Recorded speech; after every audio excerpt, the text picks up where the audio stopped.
आपका इस YouTube hello guys, स्वागत है आपका इस यूट्यूब चैनल पे। मेरा नाम अनमोल है और आज हम मॉडर्न हिस्ट्री के बारे में पढ़ेंगे। तो मॉडर्न हिस्ट्री हम शुरू करेंगे अराइवल ऑफ यूरोपियन से कि यूरोपियंस हमारे देश में कब आए, क्यों आए, क्या वजह थी जिसके कारण वो आए और वो यहाँ से क्या लेकर गए। तो हम स्टार्ट करते हैं arrival of Europeans in India. तो सबसे पहले दोस्तों जो कंपनी है जो भारत में आई वो थी पुर्तगाली कंपनी। सबसे पहले जो कंपनी थी वो आई थी पुर्तगाली। पुर्तगाल की कंपनी भारत में आई। उसके बाद पुर्तगाल की कंपनी के बाद जो दूसरी कंपनी भारत में आई थी, जिसके लोग भारत में आए थे, वो थी डच। अब डच जो थे ये थे ये डच कंपनी को दो कंट्रीज के लोगों ने मिलकर बनाया था, जिसमें पहला था हॉलैंड और दूसरा था नीदरलैंड।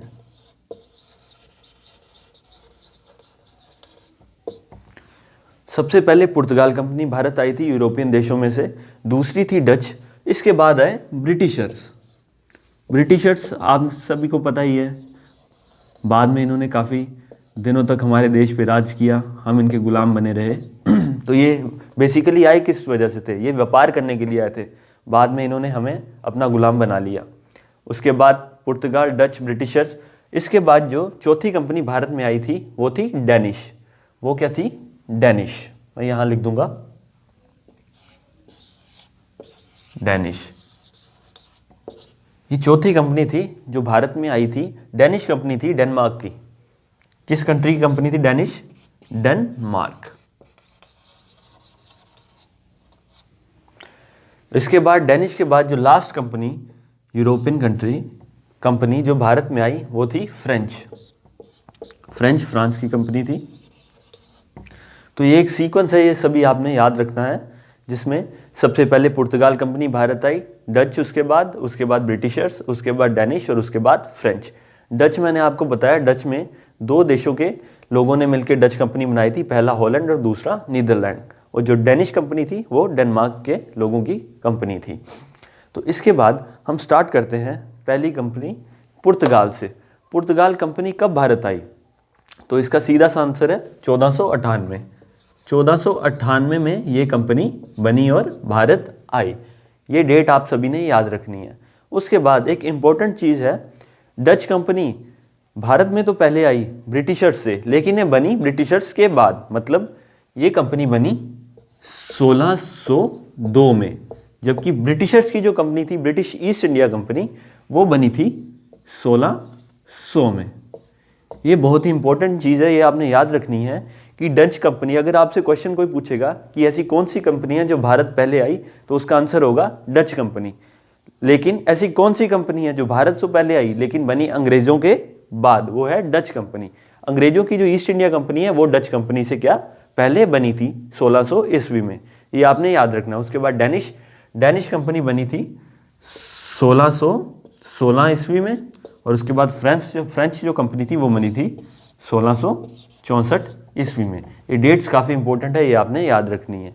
मेनली यहाँ से 2-3 क्वेश्चन ही बनेंगे।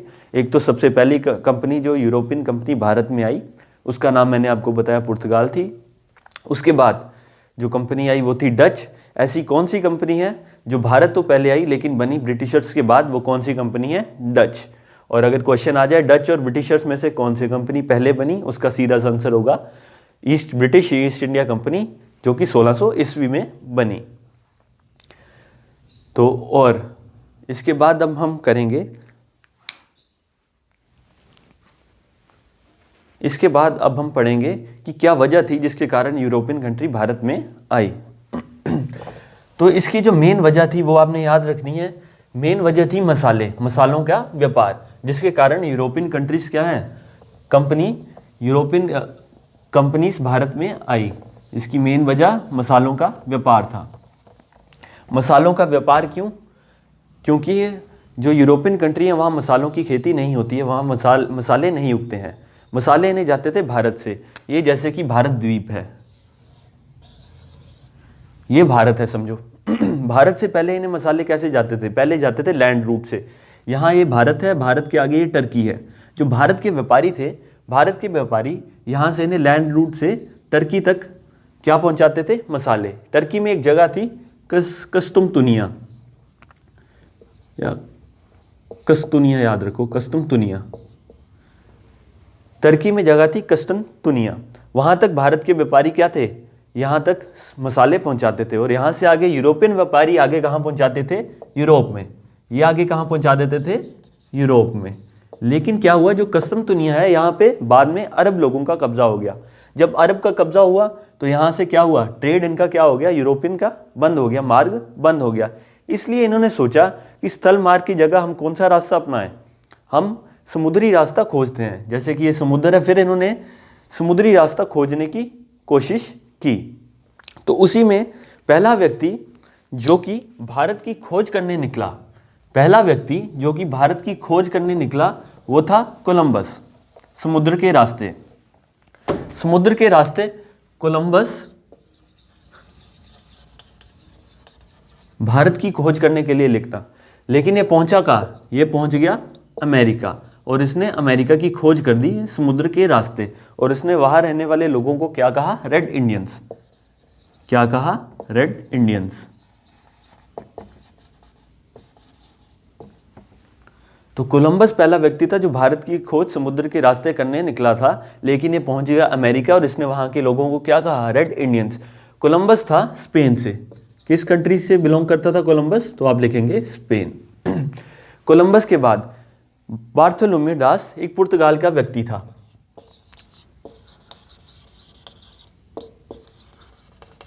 बार्थोलोम्यू डास ये पुर्तगाल का व्यक्ति था।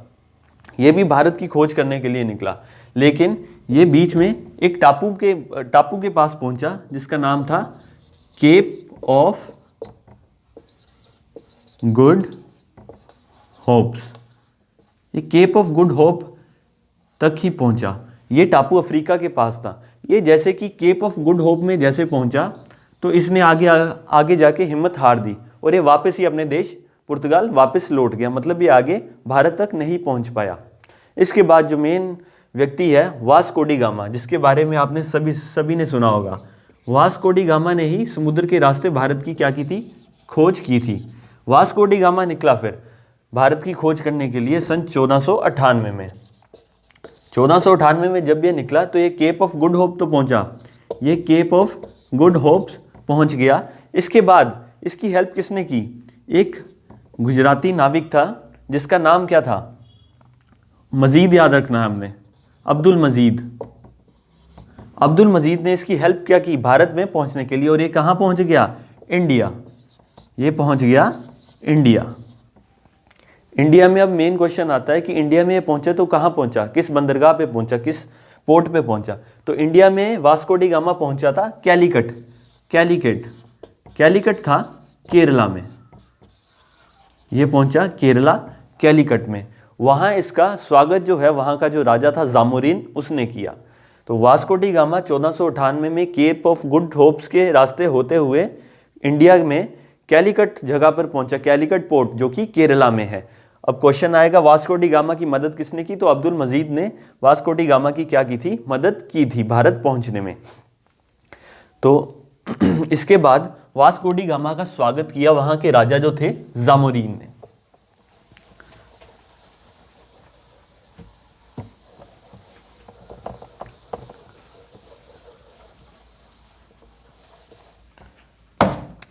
वहां के राजा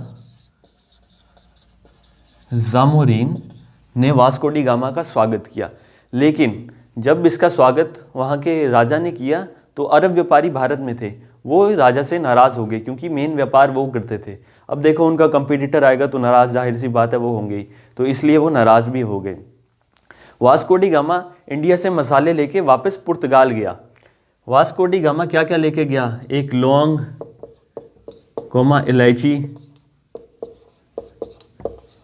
इलायची इत्यादि मसाले लेके ये वापस पुर्तगाल गया। और मेन बात यह है उसने ये मसाले वहाँ जाके 60 गुना ज़्यादा दामों पर बेचे। 60 गुना ज़्यादा दामों पर बेचे इसने ये सभी मसाले, और इसे बहुत ही ज़्यादा लाभ हुआ। इसके बाद ये फिर भारत वापस आएगा 1502 में। ये फिर भारत क्या आएगा, वापस आएगा।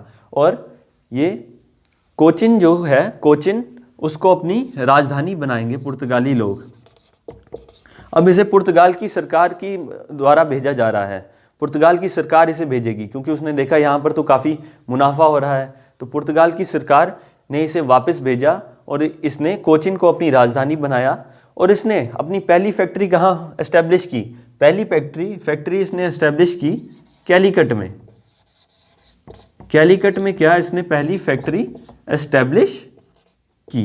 फैक्ट्री का मतलब इसमें यह नहीं है कि इसने मशीनें वगैरह लगाई या कुछ, ये एक किस्म का वेयर हाउस है जहाँ ये मसाले स्टोर करके रखेगा और आगे सप्लाई करेगा अपने देश को या यूरोपियन कंट्रीज़ को। तो कैलीकट में इन्होंने अपनी पहली क्या लगाई? फैक्ट्री लगाई। तो इनके मुख्य रूप से पुर्तगाली लोगों के 3 ट्रेडिंग स्टेशन थे, 3 केंद्र थे। 3 जो इनके केंद्र थे ये आपने याद रखने हैं। नंबर 1 कैलीकट, नंबर 2 कोचिन जो कि इनकी राजधानी भी थी, इन्होंने अपनी राजधानी भारत में कोचिन को बनाया था, कोचिन जो है इनकी कैपिटल होगी। और तीसरी थी कन्नौर। कैलीकट, कोचिन और कन्नौर मुख्य इनके 3 ट्रेडिंग स्टेशन थे, जिसमें कैलीकट में इन्होंने पहली फैक्ट्री लगाई और इनकी कैपिटल क्या थी? कोचिन। इसके बाद वास्को डी गामा ने, तो इसके बाद फिर जैसे कि पुर्तगाली सरकार ने अपने अंतर्गत इन सभी फैक्ट्रीज को लगाया इधर, तो उन्होंने फिर क्या बनाया यहाँ पे? गवर्नर। तो पहला गवर्नर जो कि पुर्तगाली लोगों का भारत में था वो कौन था? Francisco de Almeida. Francis de Almeida, ये नाम आप बुक्स में से चेक कर लेना जो भी आपके पास होंगी जीके की बुक्स। फ्रांसिसो डी अल्मेडा ये कौन था? ये भारत में पुर्तगाली लोगों का पहला गवर्नर था। यही इससे क्वेश्चन इंपॉर्टेंट बनता है। ये पहला कौन था? गवर्नर था पुर्तगाल का भारत में। और इसने एक पॉलिसी दी, पॉलिसी ऑफ ब्लू वाटर। इसने कौन सी पॉलिसी दी? Policy of blue water. अब इसका मतलब क्या है?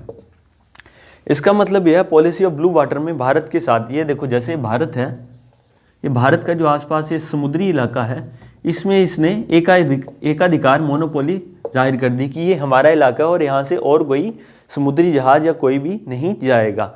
मतलब ये हमारा एरिया है, हमारे अधिकार क्षेत्र में आता है। तो ये थी policy of blue water. Francis de Almeida के बाद आया अल्बुकर्क।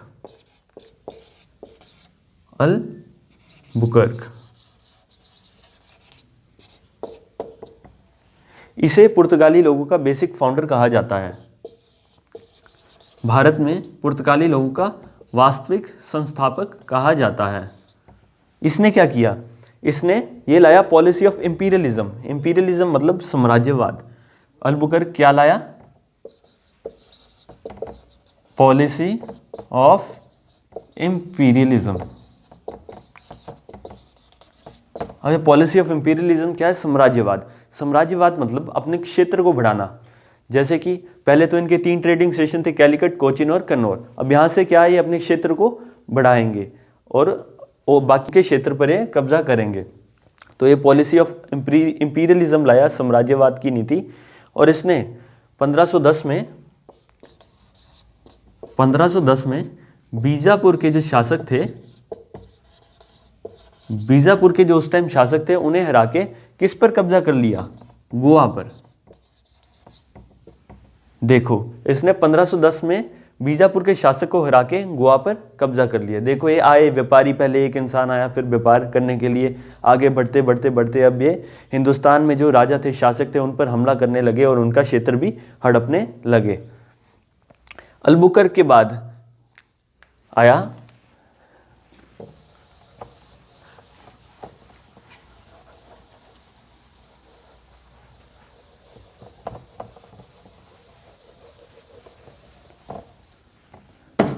अल्बुकर्क के बाद आया नीनो डी कुन्हा। ये नाम आप सभी ने याद करने हैं, इन पर से ही क्वेश्चन बनते हैं। नीनो डी कुन्हा, इसके बारे में मेन इंपॉर्टेंट चीज़ ये है, पहले जैसे मैंने आपको बताया कि कैपिटल क्या थी पुर्तगाली लोगों की भारत में, कैपिटल थी कोचिन, लेकिन इसने कैपिटल शिफ्ट की कोचिन से कहाँ कर दी? गोवा। ये बहुत ही इंपॉर्टेंट क्वेश्चन है। इसने कैपिटल कोचिन से शिफ्ट कर दी गोवा, यही इससे एक इम्पॉर्टेंट क्वेश्चन बनता है। और इसने गुजरात के शासक को हरा के दीव और बसेन पर कब्जा कर लिया, गुजरात के शासक को हरा के। ये दो क्वेश्चन नीनो डी कुन्हा से इंपॉर्टेंट बनते हैं कि इसने, ये क्वेश्चन बनेगा कि किसने पुर्तगाली लोगों की कैपिटल कोचिन से गोवा शिफ्ट की, तो आंसर होगा नीनो डी कुन्हा। और इसने दीव और बसिन पर कब्जा कर लिया, गुजरात के शासक को हरा के। उसके बाद नीनो डी कुन्हा के बाद जो इसका लास्ट में आता है Alfonso de D'Souza. Alfonso D'Souza. D'Souza जब गवर्नर था तो इसके शासनकाल में महान जो क्रिश्चियन सेंट थे फ्रांसिसो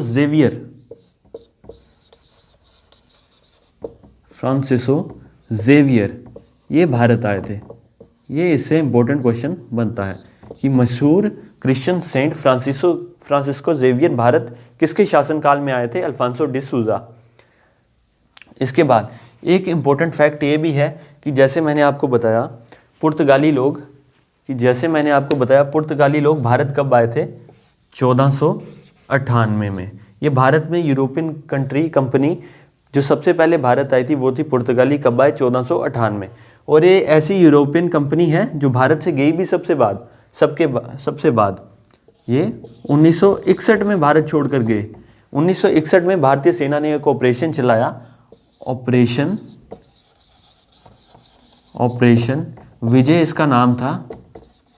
और ऑपरेशन विजय से ही 1961 में इन्हें भारत से बाहर निकाला गया। तो सबसे जो पहली यूरोपियन कंपनी है जो भारत में आई थी वो थी पुर्तगाल 1498 में, और ये गई भी सबसे लेट 1961 में। ये आपने याद रखना है कौन से ऑपरेशन से इसे भारत से निकाला गया था, तो उसका नाम है ऑपरेशन विजय। अब लास्ट में एक इम्पॉर्टेंट चीज़ और है पुर्तगाल और ब्रिटिशर्स में।